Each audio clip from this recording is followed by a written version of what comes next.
Hey guys, সবাই কেমন আছো? আমিও ভালো আছি, তোমরাও ভালো থাকো। আর তোমরা আমাকে যেইভাবে সাপোর্ট করছো করে যেও, যাতে আরো দূর যেতে পারি। আজকে আমার কি হয়তো অনেকেই জানো না, আজ হচ্ছে আমার পৈতে।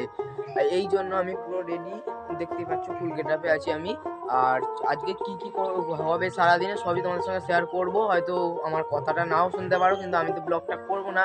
আমি ক্যামেরা যেটা হবে, ক্যামেরার ফুটেজগুলো আমি তোমাদেরকে নিয়ে তোমাদের সঙ্গে শেয়ার করবো। তোমরা হয়তো ব্যাকগ্রাউন্ড ভয়েস শুনতে হবে, কিন্তু নাও দেখতে, মানে আমার ভয়েসটা মানে ডাইরেক্ট হবে না। ঠিক আছে, যাই হোক, সব মানিয়ে নেবে। আর তোমরা গোটা ভিডিওটা দেখতে থাকো। চলো, আমি যেখানটা আমার পইতে হবে, একটু পরে গায়ে হলুদ হবে, সব কিছু তোমাদেরকে দেখাই। এটা হচ্ছে পৈতের মণ্ডপ, যেখানে আমার হবে পৈতেটা। পুরো এরকমভাবে সাজানো হয়েছে, নারকেল পাতা এবং দেবদারুণ গাছের পাতা, আরও আছে ফুল। এরকমভাবে পুরো জিনিসটা সাজিয়ে এখানে একটা করেছে হোমকুণ্ড। এখানে হোমটা হবে, তোমরা ভিডিওটা দেখতে দেখতে বুঝতে পারবে। চলো, আমি এখানে প্রণাম করছিলাম, সেই সিনগুলো তোমাদেরকে সব কিছু দেখাই, তোমরা দেখতে থাকো।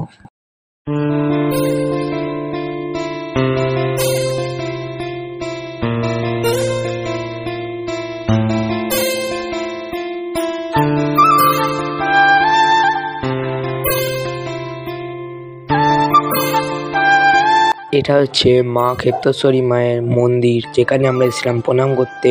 এটা হচ্ছে ক্ষেত্রেশ্বরী মা। অনেকেই হয়তো চেনো, অনেকেই হয়তো চেনো না। যারা চেনো না তারা ফোন থেকেই গড় করে নিও, আর যারা চেনো তারাও করে নিও। তারপর আমি এখানে প্রণাম করি। এটা হচ্ছে শিব মন্দির, আর ওই পাশেরটাই হচ্ছে ক্ষেত্রেশ্বরী মায়ের মন্দির। এটা হচ্ছে শিব মন্দির। আর তারপরে আমি আসি আমাদের এখানে মনসা মায়ের কাছে প্রণাম করতে। তোমরা হয়তো মনসা মায়ের মন্দিরটা সবাই অনেকেই জানো, কারণ আমরা যেখানে শর্ট ভিডিও বানাই এটা সেখানেই আছে। এই যে এইখানে আজকে ভালোভাবে তোমাদেরকে দেখাচ্ছি মনসা মাকে। তোমরা দেখলে এখানে আমি ধূপ ঘুরিয়ে এবং বাতি জ্বালিয়ে প্রণামটা করছি। প্রণাম করা হয়ে যাওয়ার পরেই তার পাশেই আছে একটা হনুমানজির মন্দির। এটাই হচ্ছে সেই হনুমানজির মন্দির, তোমরা হয়তো ভিডিওতে অনেকবার লক্ষ্য করেছো। তারপর এখানেও এসেছি, প্রথমে ধূপটাকে ঘোরাচ্ছিলাম প্রণাম করে, তারপরে ধূপটাকে রেখে দিয়েই তারপরে প্রণাম করছিলাম। প্রণাম করতে করতে প্রণাম করা হয়ে গেল। চলো আমার গায়ে হলুদের কিছু সিন দেখাই।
কি hore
যেতে যেতে তোমাদের সঙ্গে আর কথা বলা হলো না, কিন্তু এখানে চলে এসেছি যেখানে স্নান করবো। এটা হচ্ছে আমাদের জয়নাপুরের বিচ, আর এটা হচ্ছে একটা পাশের ফাঁকা মাঠ। এখান দিয়ে যাবো নদীতে, চলো দেখাই।